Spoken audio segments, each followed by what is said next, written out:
Assalamu alaikum, bonjour à tous, bienvenue sur notre chaîne. Aujourd'hui, nous allons explorer pourquoi l'islam est le vrai chemin en comparant les textes bibliques et coraniques. Il est important d'aborder ce sujet avec respect et sensibilité, car il touche aux croyances religieuses de millions de personnes.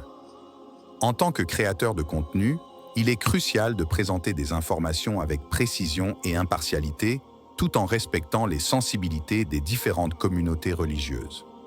Le Coran, le texte sacré de l'islam, est considéré par les musulmans comme la révélation finale de Dieu à l'humanité, corriguant et complétant les écritures précédentes, y compris la Torah, Taurat, et l'Évangile, Injil. Voici quelques exemples souvent cités par les savants musulmans où le Coran apporte des corrections ou des éclaircissements par rapport aux récits bibliques. Nature de Jésus, Isa. Bible. Dans le Nouveau Testament, Jésus est décrit comme le Fils de Dieu, et pour les chrétiens, il est considéré comme une partie de la Trinité divine. Coran. Le Coran réfute cette conception en affirmant que Jésus, Isa, est un prophète et messager de Dieu, mais qu'il n'est pas divin. Il est né miraculeusement de la Vierge Marie, Mariam, mais il reste un serviteur de Dieu, Allah.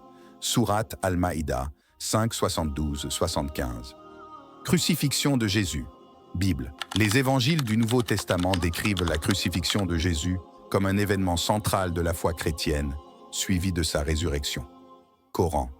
Le Coran affirme que Jésus n'a pas été crucifié, mais qu'il a été élevé au ciel par Dieu et que ce n'était qu'une apparence ou une illusion. Sourate An-Nisa 4157-158.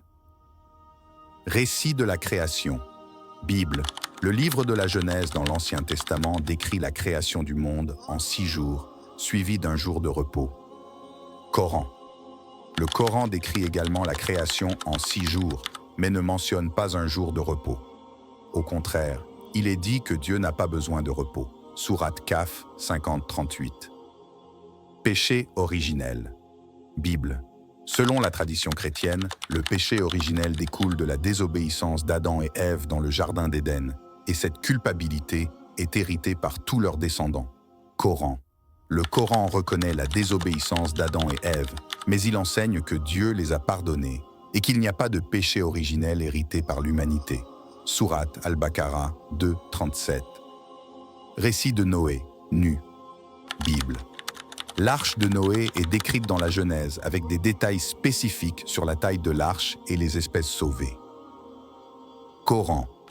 Le Coran présente une version du récit où Noé appelle son peuple à la foi pendant longtemps, et ceux qui le rejettent sont détruits par le déluge.